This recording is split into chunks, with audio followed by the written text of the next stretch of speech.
안녕하세요. 24시 수동물병원 박수영 원장입니다. 환절기입니다. 환절기라서 저희 병원에 요즘 사람으로 치면 감기, 호흡기 관련 진료가 많이 늘어나고 있는데요. 병원에 무조건 가야 되는 것인가? 이 부분에 대해서는 생각해 볼 여지가 있죠.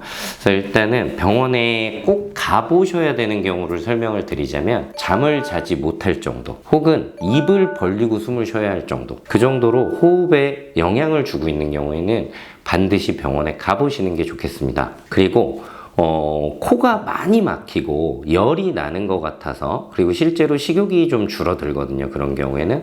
그래서 먹는 것에도 영향을 줄 정도로 콧물, 기침, 재채기가 심하다면 그 경우에도 병원에 한번 데려가 보시는 게 좋겠습니다. 그러면 다 병원 가란 얘기냐? 그런 건 아니고요. 특히 이런 계절이나 일교차가 심할 때 혹은 건조할 때는 이런 칙칙거리는 형태의 재채기나 맑은 코를 튀기는 호흡기 증상이 굉장히 자주 보이는데요.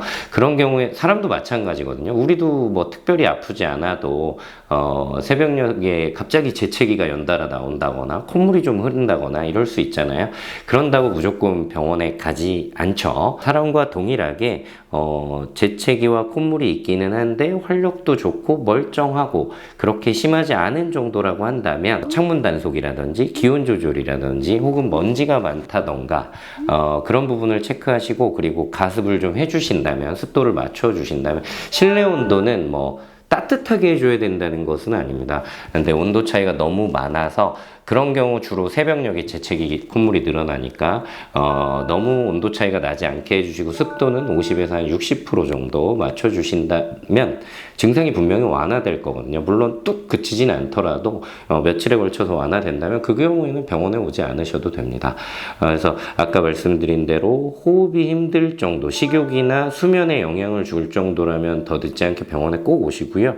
그런 경우라면 강아지든 고양이든 심장병이나 기관지 폐색 같은 다른 질환이 연관돼 있을 수 있거든요. 내과적인 치료 혹은 어떤 조치들이 필요할 수 있으니까 그런 경우엔 꼭 병원에 내원을 해주시고, 하루 이틀 좀 재채기 콧물이 나타나다가 사라지는 거, 그런 건 얼마든지 사람처럼 있을 수 있으니까요. 그런 부분에 너무 예민해 하실 필요는 없겠습니다. 그래서 오늘 내용은 뭐 짧고 간단한 내용이었지만 결국은 사람이랑 똑같다는 거, 재채기 콧물 감기 다 있을 수 있다는 거 아시고, 열이 오르거나 활력이 떨어지거나 호흡곤란이 있는 경우가 아니라면 응급은 아니니까 아이를 좀 지켜보시면서 병원에 갈지 판단해 주시면 도움이 되실 것 같습니다. 감사합니다.